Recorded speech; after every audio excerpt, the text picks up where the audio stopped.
আসসালামু আলাইকুম ভিউয়ার্স। ঘুরে দাঁড়িয়েছে আমাদের হাজারীবাগ এলাকার পরিস্থিতি। হাজারীবাগ এলাকা মূলত বিখ্যাত ট্যানারি শিল্পের জন্য। এখানে অসংখ্য ট্যানারি শিল্প কারখানা রয়েছে। পরিবেশ দূষণের কারণে হাজারীবাগ এলাকা থেকে অনেক ট্যানারি কোম্পানি স্থানান্তরিত হয়েছে। ট্যানারি শিল্প স্থানান্তরিত হওয়ার পর এই ট্যানারি শিল্পের উপর নির্ভর করে যারা জীবিকা অর্জন করতেন বা আয়ের মাধ্যম হিসেবে যারা ট্যানারি শিল্পের সাথে জড়িত ছিলেন, তাদের অনেকেই ক্ষতিগ্রস্ত হয়েছে অর্থনৈতিক এবং মানসিকভাবে।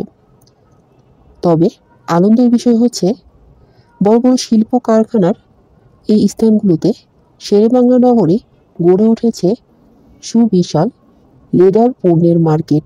অসংখ্য দোকান রয়েছে।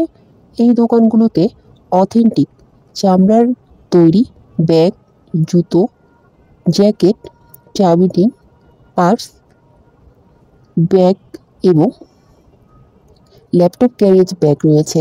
তাছাড়া আপনি চাইলে কাস্টমাইজ করে পণ্য নিতে পারেন।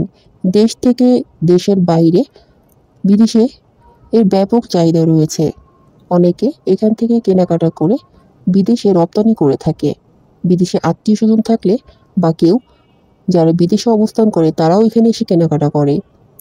সুবিশাল এই লেদার পণ্যের মার্কেটে এসে আপনিও কেনাকাটা করতে পারেন। আমাদের এলাকার এই মার্কেট আপনি খুব সহজেই পেয়ে যাবেন শেরেবাংলা নগরে। চিকাতলা হয়ে রিক্সার মাধ্যমে আপনি চলে আসতে পারেন। তাছাড়া আপনি ঢাকায় অবস্থান করলে ঢাকার যে কোনো প্রান্ত থেকে লেদার পণ্যের মার্কেট বা ট্যানারি মোড় বা ট্যানারি যে শিল্প মার্কেট আছে, লেদার পণ্যের মার্কেট আছে, তা বললেও বা শেরেবাংলা নগর বললেও আপনি এখানে খুব সহজেই চলে আসতে